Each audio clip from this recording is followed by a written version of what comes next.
This is the human side of healthcare, where we explore all aspects of today's ever-changing healthcare environment.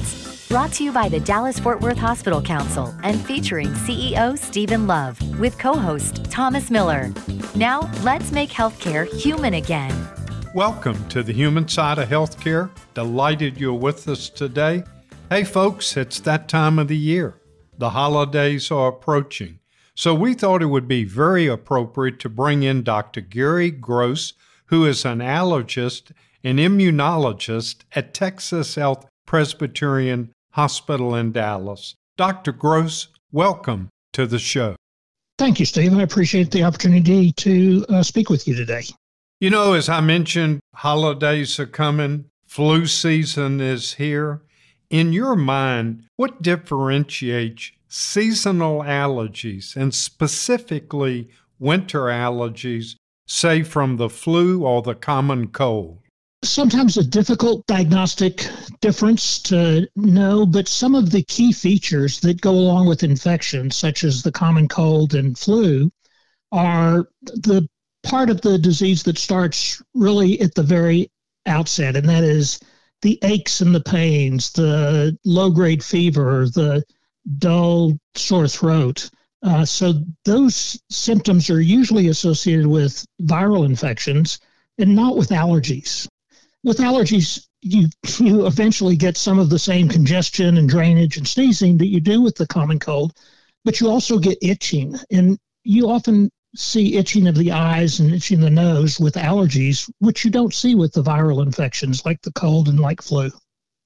You know, when you think in terms of allergens, what would you say are some that potentially affect us, especially in the winter months?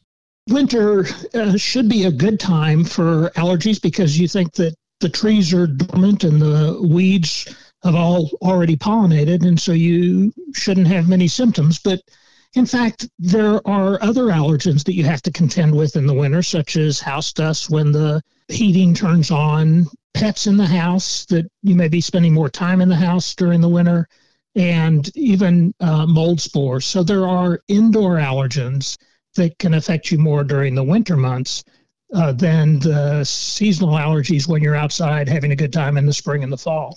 Now, living in Texas gives us another opportunity, and that is we have mountain cedar. And so cedar is unique in that it pollinates in the winter.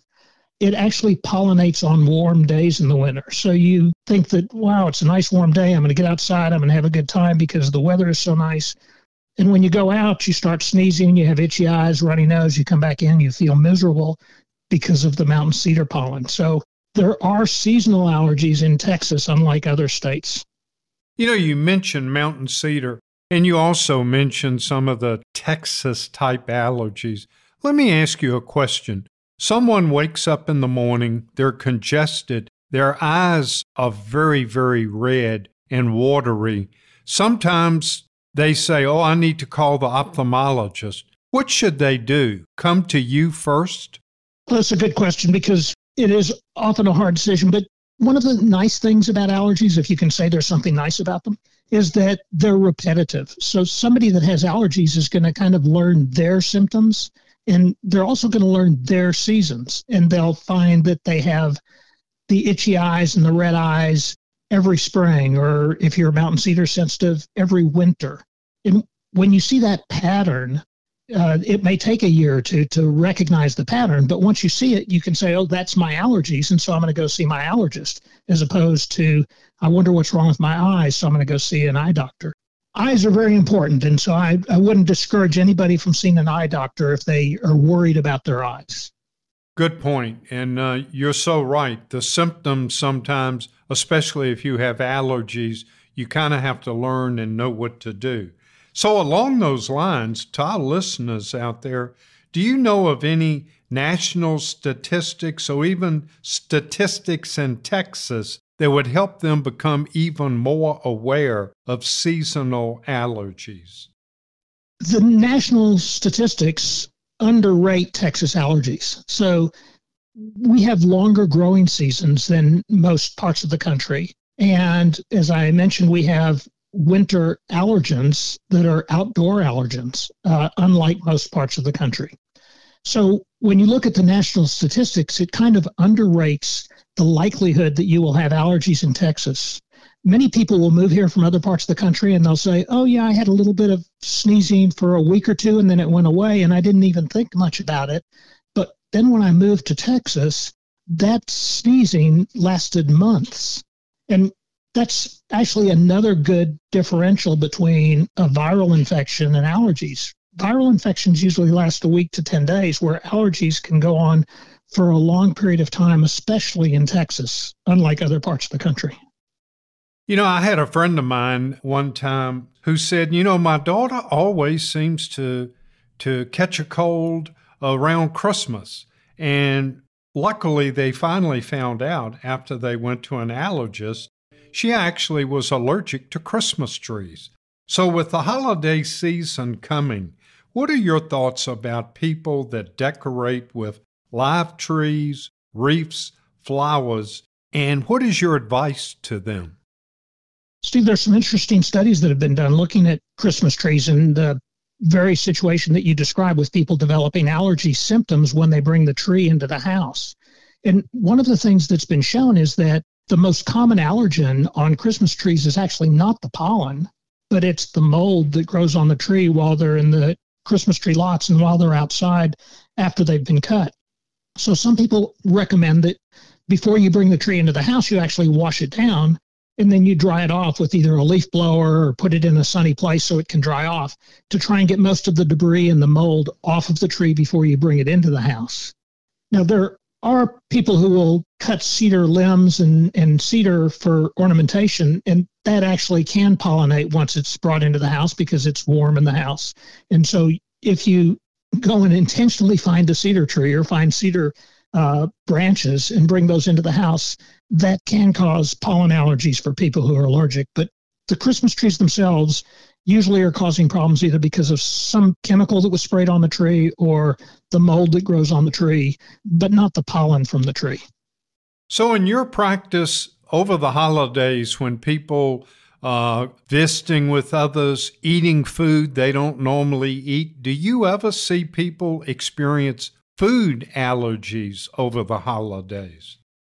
Yes, the people can be very careful most of the year and avoid the foods that they may even know that they're allergic to. But then when the holidays come up and they are invited out and they are eating at somebody else's house and there's a tray of cookies that they are tempted to eat, they may forget to ask if there was some nut put into the cookies or something that they know they're allergic to, but they just go ahead and eat the cookie, partly because it's festive and holidays. And we've had a number of patients who've unintentionally eaten a food that they were allergic to during the holiday season, but they were careful to avoid it all of the rest of the year.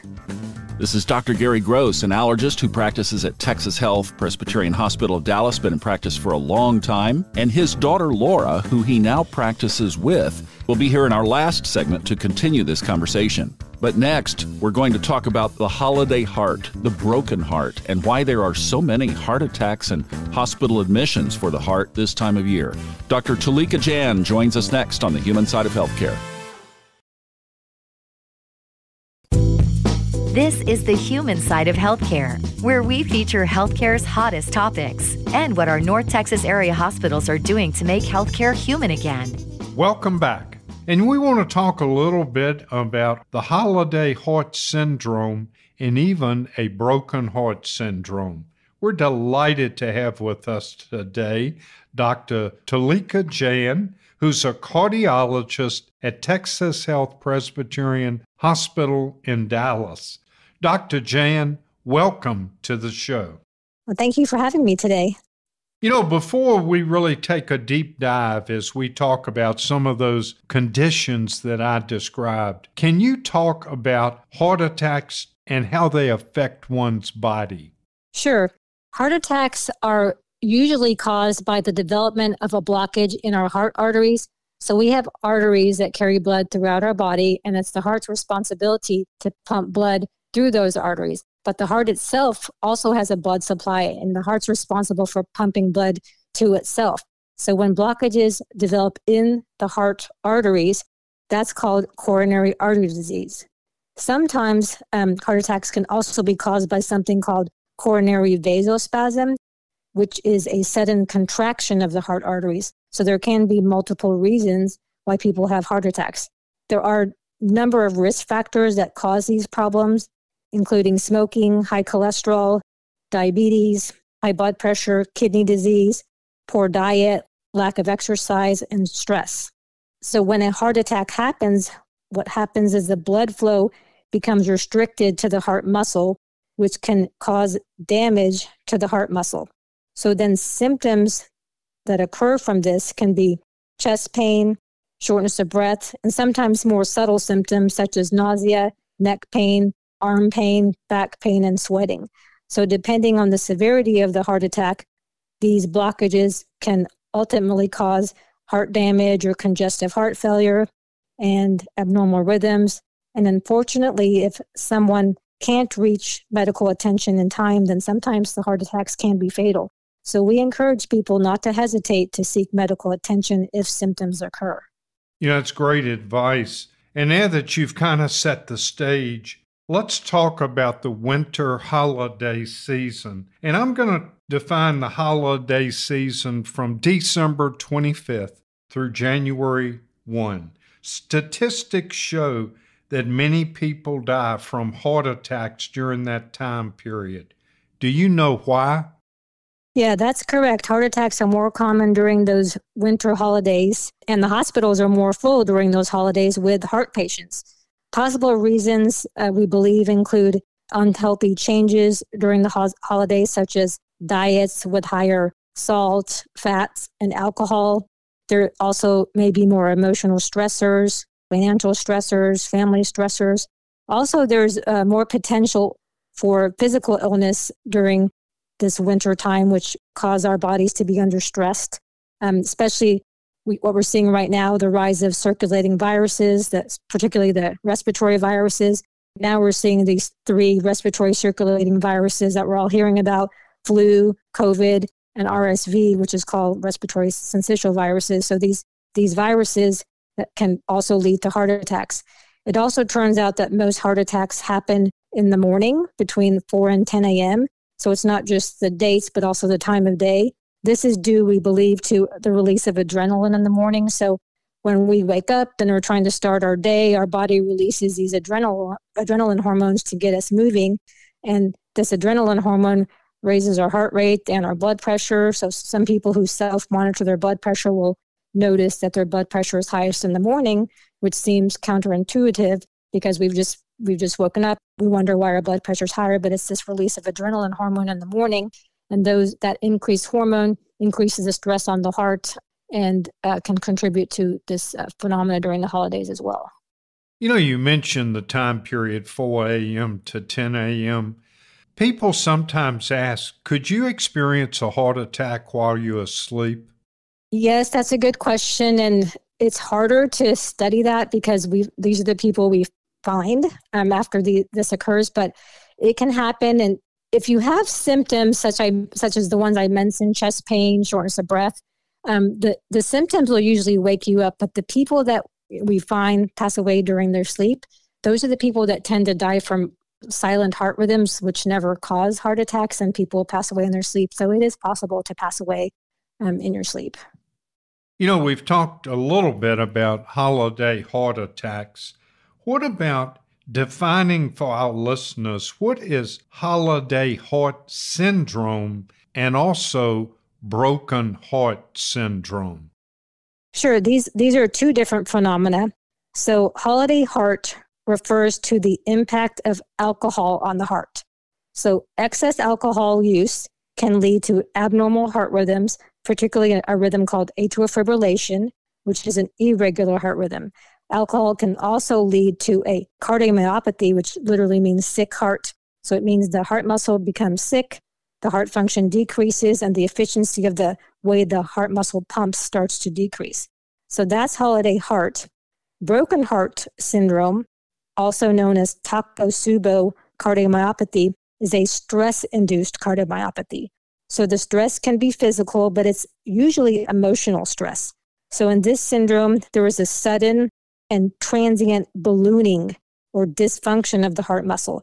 And it mimics a heart attack. But when we check the arteries with procedures where we can look inside the arteries, such as a cardiac catheterization, we put catheters inside the heart arteries, we look inside and we actually don't find significant blockages in these broken heart syndrome people. To help you remember this syndrome, it is called Takotsubo because it was first recognized in Japan in 1990, and it's named after a Japanese vessel called an octopus pot, which is a clay pot that's shaped like a balloon.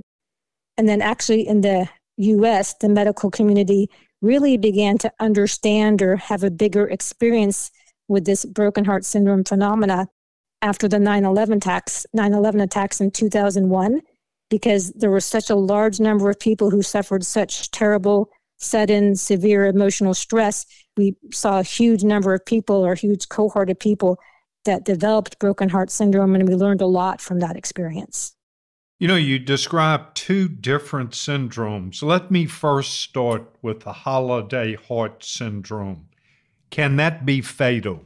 So the good news is, as holiday heart syndrome and broken heart syndrome, both of those are rarely fatal if caught early and if people will alter their lifestyle behaviors, and sometimes medications are needed. So for holiday heart, most importantly, it is important to stop drinking alcohol.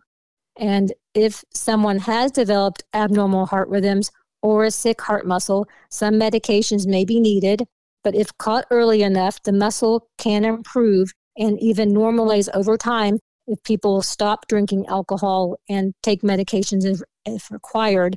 Remember, though, that excess alcohol can cause other problems as well. For example, liver disease.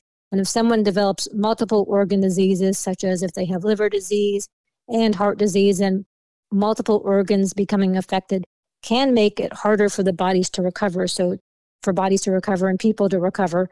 So it is important to catch this early and be very cautious of excess alcohol. You know, you've described some serious conditions that we need to be aware of over the holidays. In your position as a physician, what advice can you give us when you gather with your loved ones? We love to eat, we want beverages. What should we steer clear of for sure? Yeah, so since stress is a driving factor for many heart conditions, I hope that people will take the time during the holidays to find time for rest and relaxation and enjoy time with their loved ones, because these interactions are important. It's important to reduce physical and mental stress, but understandably, people will be enjoying some fantastic holiday meals and beverages. What we recommend is just avoid excess intake of alcohol and sodium and really high-fat foods. You don't have to completely abstain from those, but just observe moderation in those things: alcohol, sodium, and the really high-fat foods. Is there anything we can do proactively? For example, if we know, boy, there's going to be turkey, there's going to be dressing, there's going to be great desserts, should we take a walk before we sit down for that big family meal? So physical activity is always beneficial for the heart. So taking a walk with your family is not only healthy, but it's a nice bonding activity with your family. And this is something that should continue past the holidays as well. The American Heart Association recommends exercising 4 days a week. So aerobic activity for 30 minutes, 4 days a week. And that's long term. We also recommend trying to avoid some of these other physical illnesses that can increase your stress, such as taking precautions to avoid these circulating respiratory viruses. And then the other thing during the holidays, which doesn't always happen when you're not on vacation, is trying to get enough sleep. Sleep is really our time to repair ourselves, let our body repair ourselves, and getting enough sleep is important as well. We're talking with Dr. Tulika Jain, a cardiologist at Texas Health Presbyterian Hospital of Dallas. And if this is something that you or someone you know or love is dealing with, the entire interview with Dr. Jain is on our podcast, The Human Side of Healthcare, and our YouTube channel. More on the Holiday Heart with Dr. Jain next on The Human Side of Healthcare. Welcome back to the human side of healthcare, where we explore how to take better care of your health so you can live a happier, healthier life. With DFW Hospital Council CEO Stephen Love, along with Thomas Miller. Welcome back. We're continuing this conversation, very important one, about our heart during the holidays. We're talking with Dr. Tulika Jain, a cardiologist at Texas Health Presbyterian Hospital of Dallas, and particularly coming back in this segment, talking about exercise. Steve? You know, you made a good comment about any exercise is good, but if you decide you want to walk, do you have to walk at a certain speed or gait? Or if you just walk routinely, is that enough? That is enough. Everyone has their own exercise capacity, and it's really just about moving. The American Heart Association has a campaign of just, get up and move and stay fit. So it's really about spending the time doing the type of exercise you can do at the level you can do. I can tell you the story about my own dad. My dad is 82 years old. He rides a stationary bicycle for 90 minutes a day, and he rides it very slowly. He has other health ailments, but he just keeps on going. So everybody has their own capacity, and you don't really have to target a certain rate or even a certain heart rate. Just get up and move and exercise and try to develop a habit of 3 or 4 times a week if you can work up to that. You mentioned in one of your answers and explanations about broken heart syndrome stress. And we all know that stress is not a good thing. But can you explain as a cardiologist to us, how does stress impact your heart? Stress affects a lot of our regulatory systems. And first of all, what stress does is causes us to release hormones that can lead to these things we've talked about, like broken heart syndromes. We have many circulating hormones. It actually turns out that postmenopausal women who have highly fluctuating hormones at that time are at the highest risk of broken heart syndrome. And when we have high stress, it causes our heart rates to be higher. It causes our blood pressure to be higher. When the heart rate and blood pressure are higher, or the stress hormones are higher, this affects directly our cells and our heart muscle, which can eventually affect our heart function and lead to phenomena like the broken heart syndrome. It never ceases to amaze me, a lot of the medical advances related to cardiac care. As you look in your crystal ball, what are some of the treatments you see for not only cardiac illnesses, but heart attacks?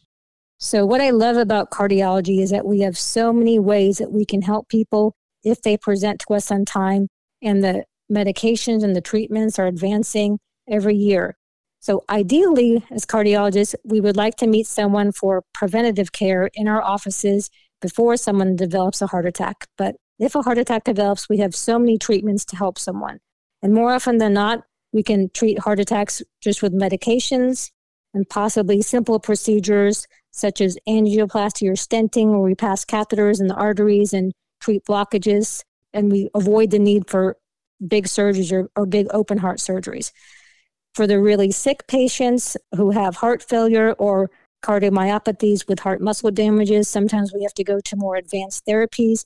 Many hospitals in the Dallas area have the ability to place something called an Impella device, which helps the heart pump blood while it's trying to heal. So it kind of replaces the function of the heart and pumps the blood, pumps the heart and circulates the blood while the heart's trying to heal. So it buys us time for the heart to improve. So that's the technology that we offer in our community. For abnormal heart rhythms, we have devices which can be placed, such as pacemakers and defibrillators, which can keep the heart beating and even shock the heart. So we see on TV when the paramedics come and place the paddles on patients and shock people, we have implanted devices called defibrillators, which can do this function.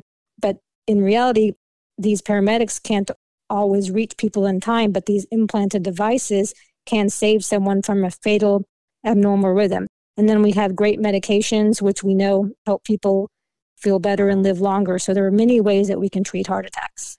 Dr. Jain, this is Thomas. I wanted to ask about that holiday heart you described. So somebody eats or drinks a little too much and it results in arrhythmia. Is that now permanent, or is that something that's likely to go away on its own? Yeah, so that's a good question. Once you do have a heart arrhythmia, you are at a lifetime risk of it happening again. It may or may not happen again, but you should be aware of monitoring for this in the future. And there are tools now that people can own at home to self-monitor themselves for these rhythms. There's different devices people can wear on their wrists, different watches.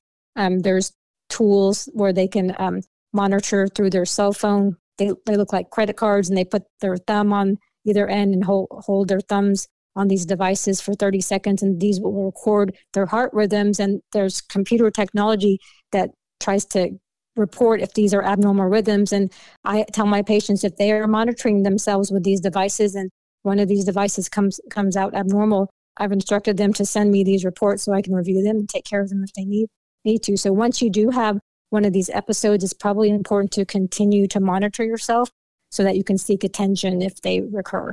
I'll tell you a story. I, in 2013, was doing yoga at home one day in front of the television, and I thought, man, that's some good yoga. Wow, I felt like I'd had 5 cups of coffee from this yoga. 5 days later, I discovered that my heart was beating at 153 beats per minute. I had atrial flutter. Yeah, the heart rate of 150 is classic for atrial flutter. I was going to tell you probably had atrial flutter. But that's a long time. You must have been doing a good job with yoga, because the fact that you lasted 5 days before you realized you had it means that you're pretty fit to not feel it sooner. Well, I had a cardiologist tell me I'm lucky to still be around. That was a long time to have that. But the point is, I was working in healthcare at the time, and I wasn't even connected that my heart could have gone out of rhythm. Yes. So about half the people that develop these abnormal heart rhythms don't feel it, don't realize they're in it. And it's the ones that you eventually recognize it after 5 days. Some people, they're in it for months. And if it persists, that's when heart damage occurs or this heart dysfunction occurs. And that's sometimes we'll pick people up in our office when they're coming in for routine appointments. We'll listen to them or run an EKG and see that they're in atrial fibrillation and they had no idea. And so that's why it's important to keep your doctor's appointments, because half the time people don't realize they're in these rhythms. Now we have some self-monitoring devices too. Even people who've never had atrial fibrillation or atrial flutter or other heart rhythms might consider these devices just for self-monitoring. Yeah, and they're on like a lot of the watches now, and then there's the AliveCore little device that you can carry in your pocket that you can actually transmit an EKG to the doctor's office. So there are a lot of these things now that are quite prolific.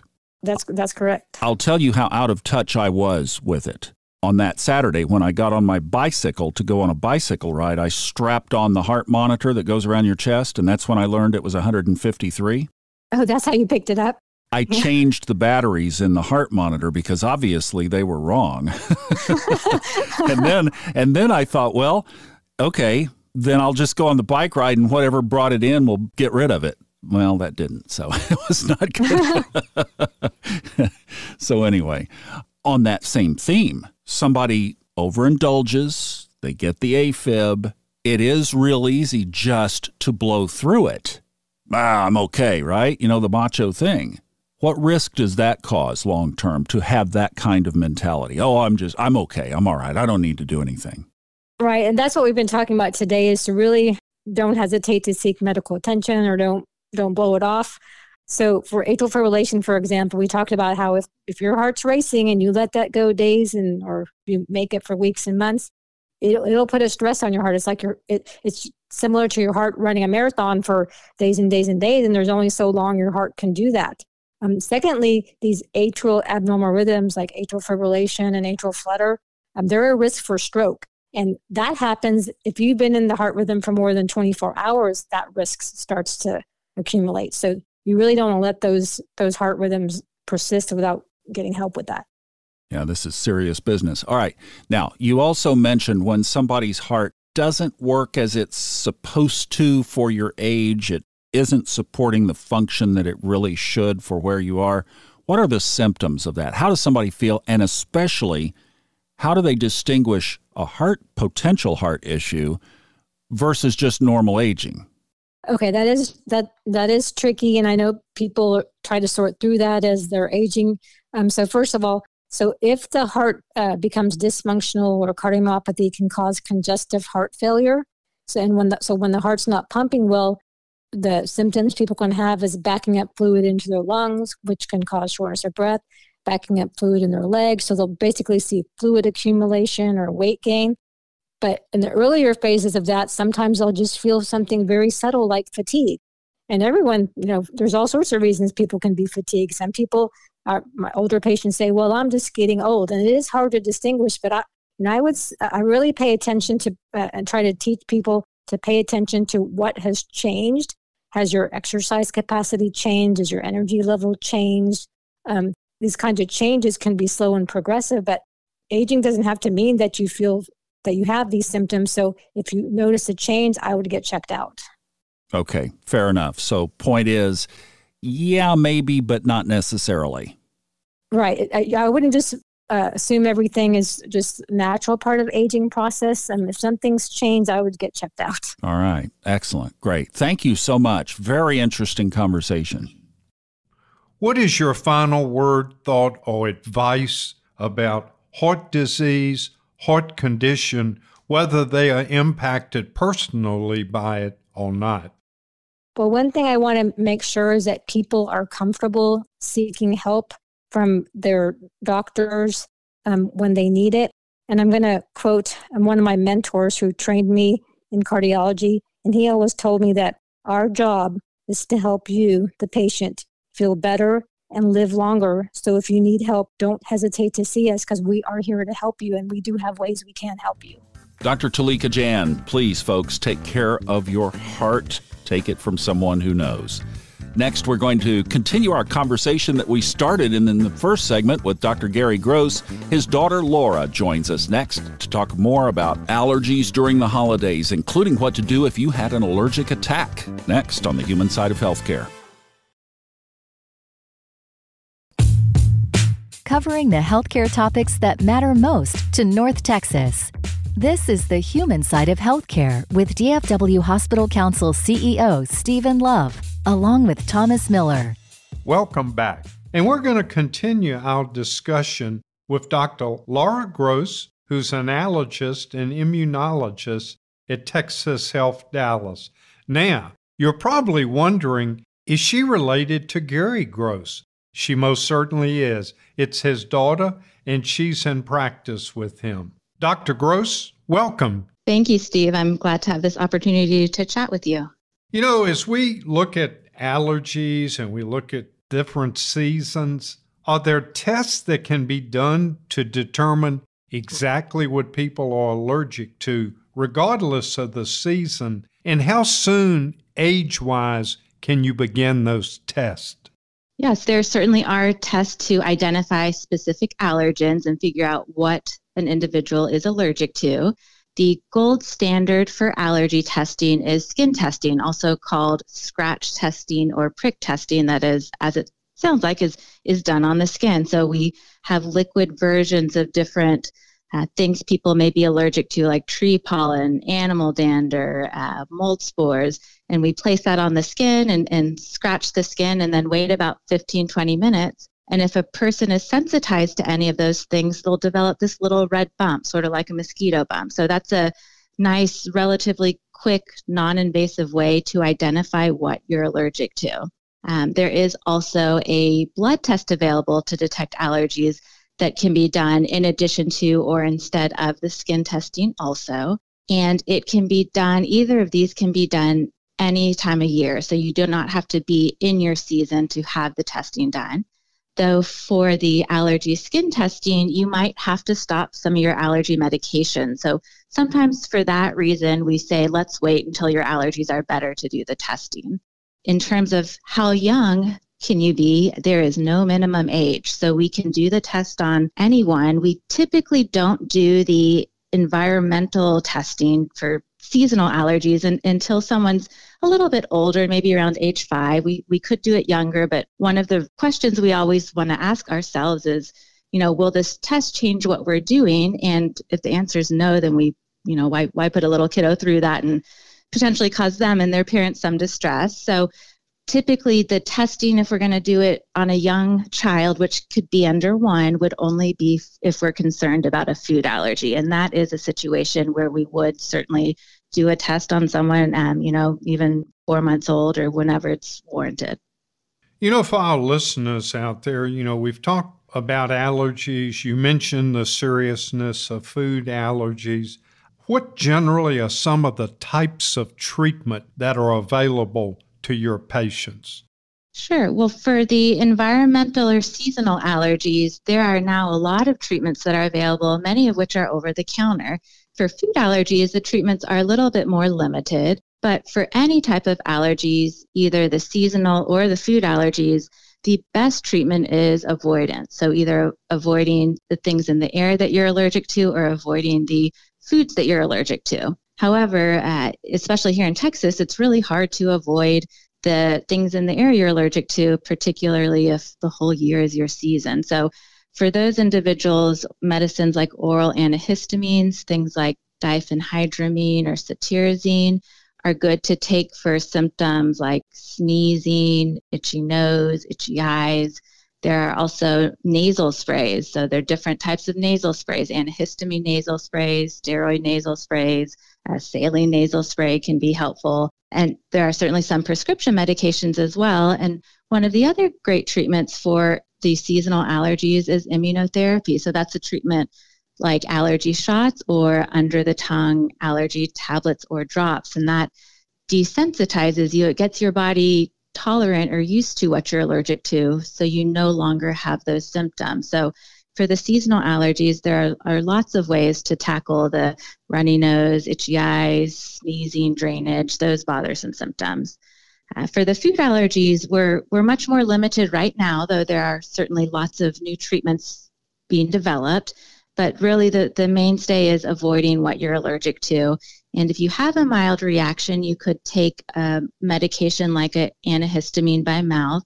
But if it's a more than anything very mild, the treatment is an epinephrine auto-injector. So that is, a shot of epinephrine you would give yourself in the leg. I had friends one time that had a young daughter, who really wanted a cat. So they went and got a cat for her, and then all of a sudden she had all kind of allergic reactions. What are some of your ways that you tell patients, hey, we need to be proactive to keep allergies at bay, as you mentioned earlier, and sometimes it impacts lifestyle decisions? Sure. Well, I am guessing that little girl was unwilling to give up her cat, so avoidance was really not an option.